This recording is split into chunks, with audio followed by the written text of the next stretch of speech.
Hello, Tungsten Miner here. I am standing in front of my latest project, which is a mine in the Misty Mountains. So looking here, I'm standing down here in the center, and here are the Misty Mountains going all the way north and south. The reason I'm here in particular for a mine is because this is the only place to find Mithril. Let's jump in. Okay, outdoors here, you can see I am standing in front of a big range of mountains here. I've just picked one that happens to be facing front and center. The road is actually just a dozen or so meters, a couple of dozen meters in this direction, just before that pillar there. So I'm actually pretty close to the normal way to get around here. Not that it matters, fast travel is much more convenient. Indoors here, I've got a dwarven gate with dwarven pillars. I'll probably fancy this up a lot more as time comes on, but this is a start. I've got just the natural stone corridor. This cobblestone reflects where a cave intersected through here. At some point, I'll probably put up some torches and explore and find things, but Mithril is found much deeper down, so there's not a whole lot of point in looking around here. I've got a place to tie off my horse if I happen to come here by a horse. And over here, I've carved out a little room for keeping track of extra stuff. I brought some more bronze along, output from my mining and digging. At some point I'll need to think of something to do with all this. A bed so I can reset my waypoint in case something bad happens while I'm here, and a forge, dwarven crafting so I can make dwarven mining tools if I so choose, and then just a regular crafting table. That leads us to the interesting part. Down here, Mithril is found below level 16, but of course we also know that lava is very frequently found filling the caves below level 12. So you've got this narrow band where you can dig a mine without running into lava. And what I've been doing is using that Arcane Bore that I made recently to delve these tunnels. So all of these are the direct result of that machine's work.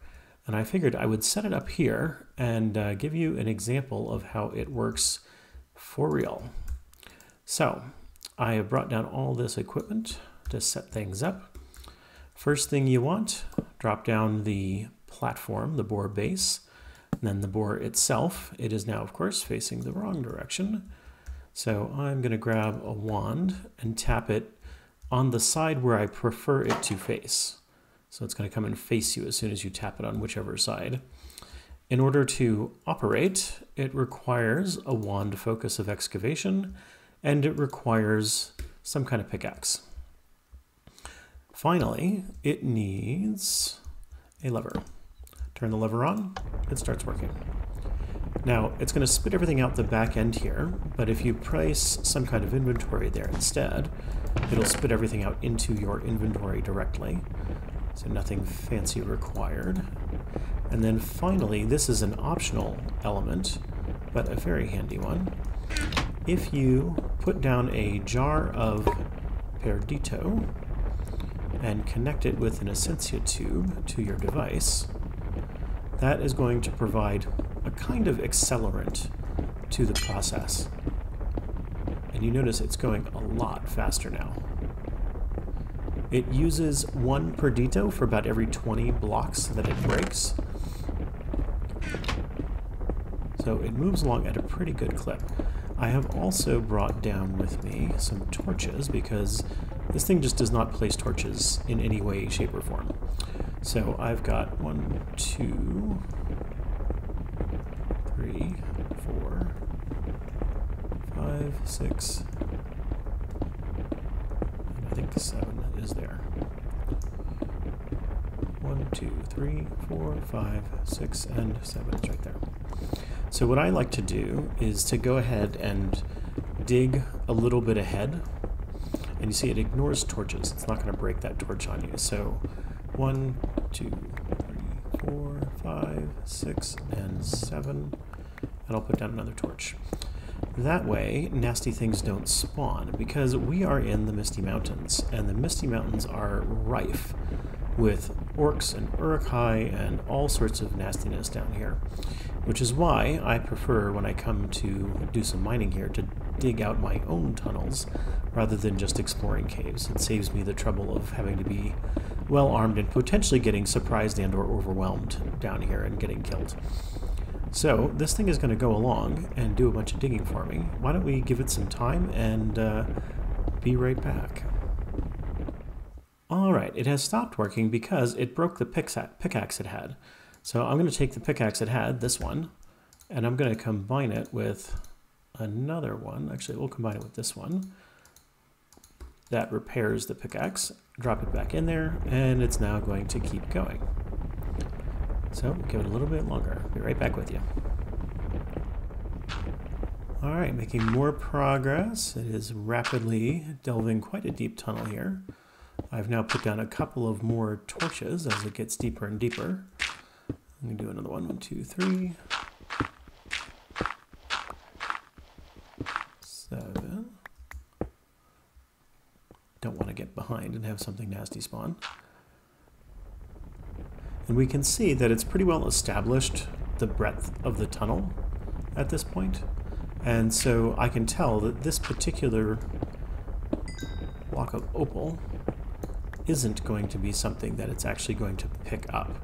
So I'm just going to grab that myself. And in fact, it's pretty common that once this is done, you'll have a lot of stuff that's exposed in the walls that you then want to come back and harvest.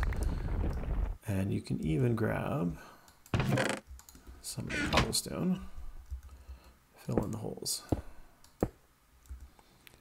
And it stopped again, probably because, yep, bronze pickaxe busted.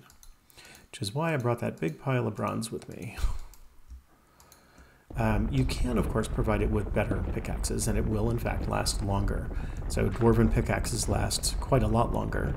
And if you have an enchanted pickaxe and you put that in there, it's going to break the blocks as though you were hitting it with that enchanted pickaxe.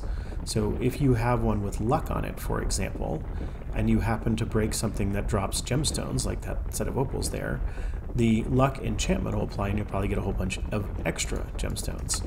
Of course, for things like ore and cobblestone and dirt, the luck enchantment doesn't apply, so that won't have any effect. It works pretty autonomously. There's nothing really you have to do except keep up with changing out the pickaxes as they break. The focus itself just works. Nothing you have to do with that. And, oh, look, broken again. So that's going to be a pause for the moment. I'm going to go up and make a few more pickaxes. Be right back. So I came up here and I noticed the sword is glowing, which means there are probably some orcs nearby. I am hoping they're merely in that cave system, which does in fact appear to be the case. So that's one of the reasons to block off those cave systems, because those orcs will definitely spawn back there, and you have to be careful. But I've got my pickaxes, and I'm heading back.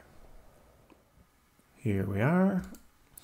Fill up the pickaxe slot, and off it goes. I have not yet figured out whether there is a way to automate the replacement of pickaxes, but I will probably try a few things and see if there's anything that works. The problem, I think, is going to be that you can't get the almost but not quite broken pickaxe out of there. It's got a durability of 1 remaining. So it's not like there's an empty slot that a hopper would just drop another pickaxe into. You got to somehow get the broken one out. So some experimentation will be required here.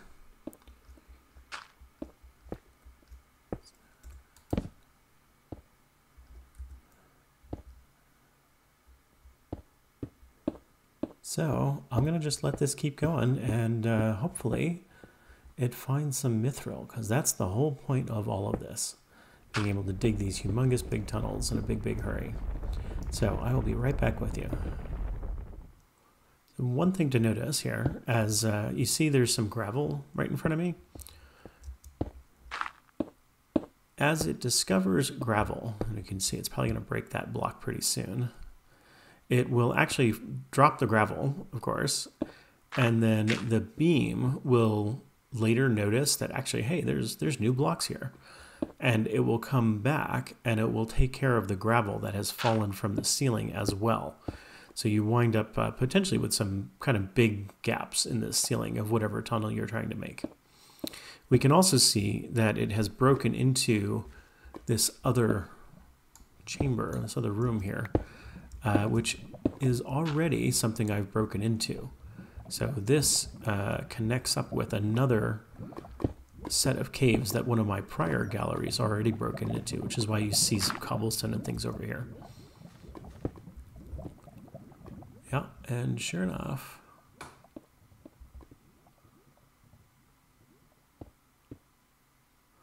breaking along, be right back, see if it's made some more progress. Left. And we've pretty much filled up this basin here.